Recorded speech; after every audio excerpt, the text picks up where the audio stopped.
She had nowhere to go to get away from it, and it's absolutely honestly heartbreaking when we heard about it, as everybody else. And it just, the page blew up that night. Because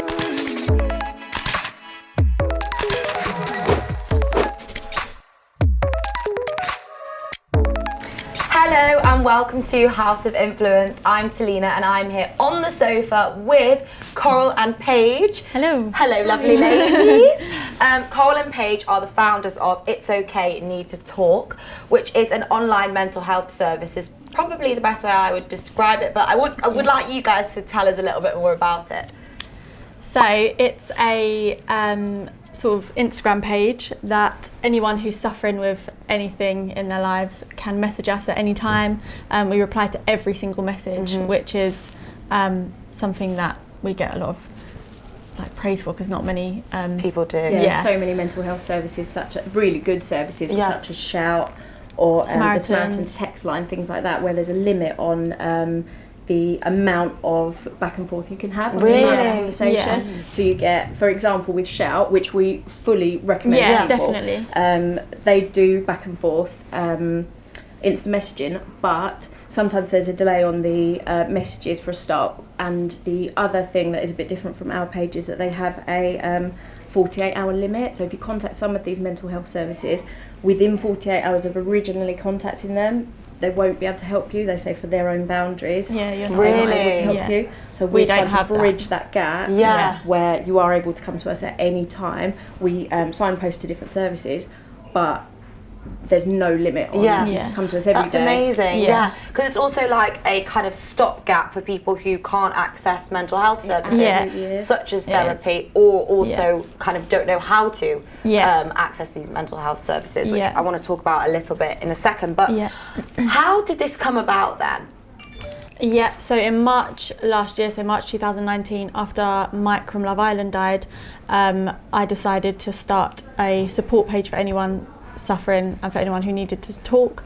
Me and Coral have both had mental health problems since we were really small. We had quite a traumatic childhood, and there was just nowhere that you could go at midnight and talk and get it off your chest, or 3 a.m, or if you just had a bad day, there was nowhere that you can just go, because not everyone has a sister or a partner that they can talk to. So that's where the idea came from. And you also, Coral, have had experience with suicide, not personally, but your dad as well. Yeah, we lost my dad to suicide when I was 5 years old. It's my dad. Paige is my half sister, but we don't refer to each other that way. We're sisters. I initially didn't think that I would be able to have such involvement, because I thought it would be too painful, and it always has been to that point.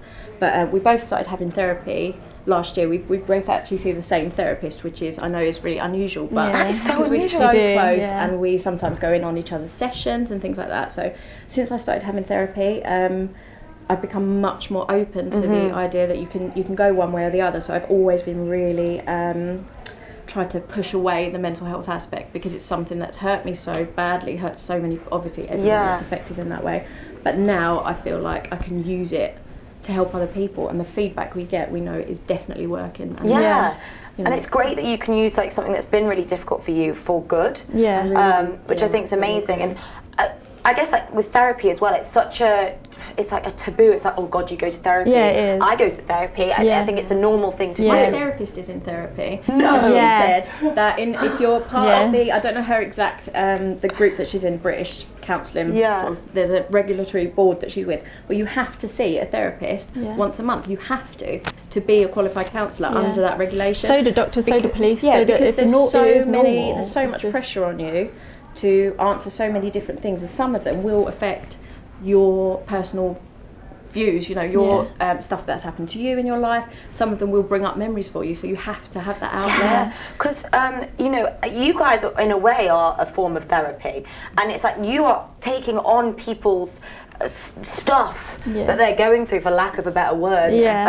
So you need to be able to have a way to offload that, because you don't want it to be triggering and difficult for you. So I think that's great, and but at the same time, if you can't get therapy, to be able to come to you is a great thing. So obviously you mentioned it kind of came out of Mike passing away from suicide, and obviously now Caroline Flack has sadly just passed away, both of which have been on Love Island, and there was another girl who passed away after being on Love Island, and everyone's sort of saying, oh, it's Love Island, but I don't know, I don't agree with that. I don't think it's Love Island. No. What do you think it is? I don't think it's Love Island. I don't think you can blame Love Island for it, but I do think the amount of attention you get from being on Love Island, both negative and positive, definitely can affect your mental health. I mean, we get trolled on our page and stuff, and it does. So small compared to the massive influencers out there who get so much negative feedback from the media. It really can go two ways. So our service is obviously to help people affected by loads of different mental health issues, but also we have so many people that come on and say, everyone I see, their life is better than mine. They're hitting these goals, they're married, they're slim, they've got all these things that I want, and they come from, I think it comes from social media, but particularly with people like Caroline Flack, the negative influence that like just creeps into your life. It's true. She had nowhere to go to get away from it, and it's absolutely heartbreaking. Honestly, heartbreaking when we heard about it, as everybody else. And it just, the page blew up that night. Because you guys must have had a lot of people coming to you after that happened with Caroline. Yeah, I didn't even know Caroline had passed. My phone just started going mad, and I was like, what on earth? And we were being mentioned in celebrities' like their stories to come and speak to us, and I was like, what has happened? And it turns out it was but I mean, obviously what's happened is horrendous, but at the same time, like, it's really reinforcing the fact 100%. that you have to talk, like, and that's exactly what your page is called. It's okay, you need to talk. So many people have come forward and said that could have been me, and you know, I'm feeling that way, I'm that close to it, and it's so stark to see it happen in front of you. It's such a fine line. I think I was listening to Russell Brand said something, it's like everyone has that ability to cross the line, and then the line is there, and it's that fine line between communicating or just letting it all simmer in your head. 100%. And obviously that's what happened with Caroline. With kind of social media and Instagram, obviously it's a really positive place for you guys, because that's what your platform is. It's a place where people can come to you if they can't get therapy and that kind of thing. But on the other side of things, like, it's a really negative thing, but you guys are working to kind of help people with online safety, is that right? Yeah, mainly social media health, trying to encourage people to curate their news feed and the people that they follow, so that really curating a positive social media around you, so you have the choice of who's watching you, and also who you're watching, who you're allowing to influence your day, and you know, it is like, it gets into your psyche with or without your permission. Whatever you're seeing, totally subconsciously, type of person, or you're seeing someone that is, you know, coming that is makes you feel bad. Makes you feel bad in any way about yourself. You're able to cut that out of your life. That it should be not to be too ridiculous about it, but like a force for good, you know, something that peps you up and gives you like makes you feel good. Definitely. I think what I love about what you just said is social media health. Like, that is a brilliant phrase. Like, well done, Carl. Bravo. But for people then that want to achieve social media health, how can you curate your feed in a way that makes you feel good rather than crap? Don't follow anyone that makes you feel bad. There's certain people that I follow that I'm like, out of your lives. You know, and some people are draining to watch, like, in one way or another, whether it's because they make you feel bad that you're not in that place in your life yet, or like there is so much negative on There's social ways media. to do You it. can choose to see it and not see it, and unfollowing. You know, you don't have to be nasty. You don't have to. I definitely don't agree with trolls. Just unfollow. Just don't see it. If it upsets you, don't watch it. And like, if you're looking at your Instagram feed and afterwards you're feeling like, oh, you're doing it wrong, you need people that are it should just be things that bring you positivity. We follow lots of body positivity. Definitely. Louise Pentland's our absolute favourite account. Who? We've got Louise Pentland. She's brilliant. A lifestyle motherhood vlogger, mainly on YouTube, which is a massive Instagram following. And just for body positivity, because I'm recovering from bulimia, and I have put on a lot of weight since then. Yeah. And in the last few years, I've got my confidence back because of following accounts with body positivity. Yeah, definitely. And before that, I thought, if I'm not going to be slim, I can't have my own style. And I was hiding in jeans and jumpers and things. But you don't have to. There's so much out there. There's so much like inclusive fashion. Like we really like Joni, which offers my size and Paige's size. We like little wings. We like pretty little things. Things like that.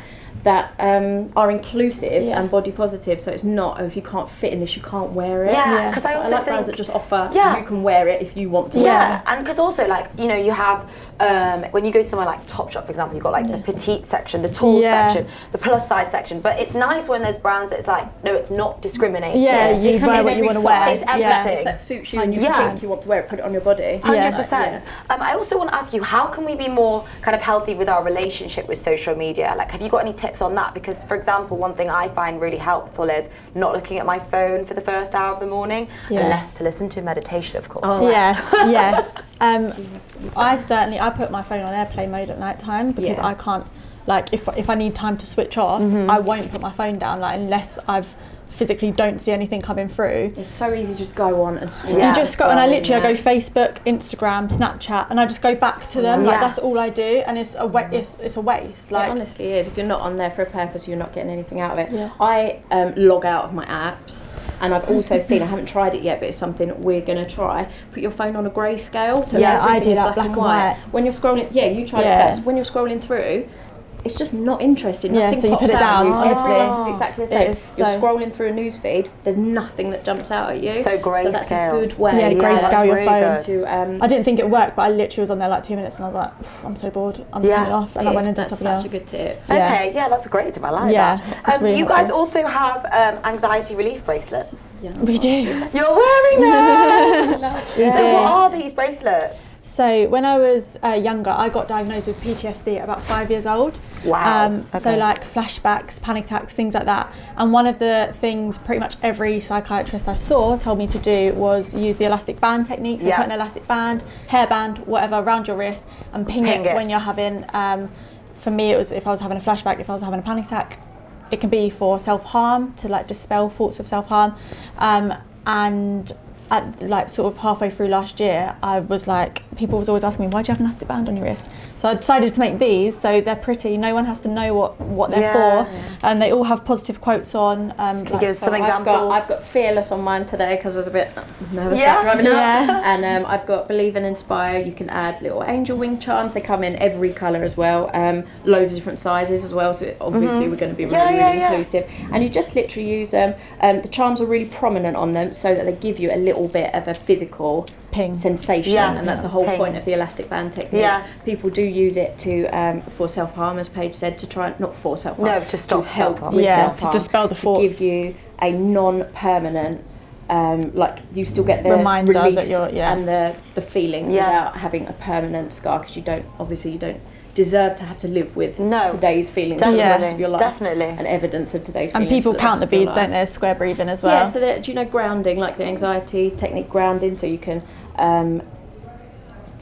find things that you can hear, like you do 5 things you can hear, 4 things you can see, something like that. Or you can have square breathing, as Paige was saying, which is a really good breathing technique to calm you down if you're having a panic attack or starting to have a panic attack. It can literally stop a panic attack. Wow, okay. So it's 4 seconds in, hold for 4, out for 4, hold for 4. I know people who count the beads as like 1, 2, 3, 4. Totally. They're so tactile as well. If I'm in the shops and I'm nervous, I get a bit like socially anxious. If I'm in the shops or something, having something really tactile helps. So we're really proud of them. 10% of everything we bring in goes to a different mental health charity every month. Amazing. And our audience on Instagram vote for, they suggest the charities, they vote for the charity they want as well. Oh, that's amazing. And where can people find them if they want to? They're on Etsy. We advertise them on our page all the time. It's Etsy. It's okay, need to talk. Amazing. Okay, great. Thank you so much, guys. Before we finish, I want to ask you our house questions. Okay. So they're just quick questions. You just give me kind of whatever the first answer that comes to mind is.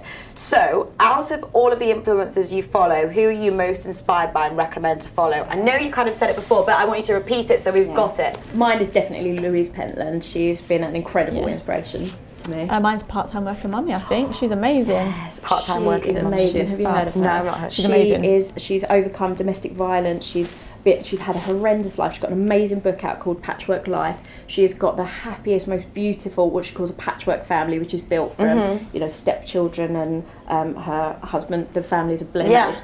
She's fab. Incredible. Definitely follow her. She's Okay, lovely. amazing. And have you guys got a daily habit that you do every day that makes you feel good? Walking the dogs. Walking the dogs? Yeah, terrible. got 3 dogs. What is I it? have literally a mug of milk every night. Yeah, she when I go does. to bed like an old. What's wrong with that? Yeah, You have to fill her tummy up with milk, I have otherwise to she wakes have up in the milk middle in of the my night. tum, otherwise I get That's I get so hungry in the cute. night like a toddler. Yeah, she has to have her milk. That's a good one. And then what actually. about a bad habit? Have you got a bad habit you're trying to kick? So many. The scrolling. The scrolling. Yeah, scrolling. probably the scrolling. The scrolling, yeah. okay. And have you guys got a celebrity or influencer that you would quite fancy taking on a date? And if so, where would you take them? Oh, Just one? Freddie Flintoff. Right. I'm taking him. I was thinking she's going to take Who's Channing taking Tatum him? and Where I won't be able are to you take gonna Oh my take? god. I would take him to Greg's. Greg's. What would you have in Greg's? Sausage and bean cheese melt. I have it like. The other day she went and ordered something else and that's what they served. Yeah, her. they just didn't even give it to listen me. to Yeah. Your local Greg's. Bad. What about you? Well, probably Channing Tatum. I have to Okay. say.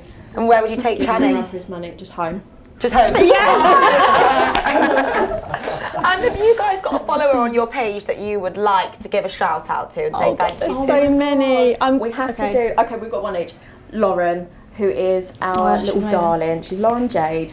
We love her to bits. We have spent a lot of time with her. We've gone and met her. She's a personal friend of She's ours fab. now. Speak to her all the time. She is an absolute darling, and she doesn't know it. Yeah, And she she's needs like, to. yeah, she's She needs amazing. to. Okay. Mine's Ella Pratt because she's one of our yeah. angels are in hospital at the minute and she's fighting hard and I'm really, really proud of her. Oh, so yeah. amazing. Okay. It's One great that you have that more. personal relationship. One more, yeah, go on. Louise Sussex, who is Oh my God, yeah. an incredible influence on us. She's a transgender lady, the strongest person I've ever met. Yeah, fighting genuinely, so she's hard. amazing. They're our yeah. Amazing. And finally, would you like to nominate anyone to come and be on the sofa with us? Oh God, this I mean, is we so would good. like Gemma Collins, but if we could come. Yeah. Gemma Collins. Yeah. I think She everyone follows would us come. and messages us. Shut up. Yeah. Shut up. Yeah. No So- way. Yeah. Gemma Collins, you need Yeah, her on the your GC. sofa. Can we The come? GC. Yeah, obviously you can come. Gemma. Yes. All right, thank you so much, Thank guys. you for having us. Thank you can find these guys at It's Okay Need to Talk It's on okay, Instagram. Dot need to talk on Instagram. It's okay. Dot need to talk. Don't forget the dot. And Yeah. we hope you've enjoyed being on the sofa with us Lovely, thank today. you. It's been a pleasure. Thank and you thank so you so much. much, guys. Yay. Thank you. Yay.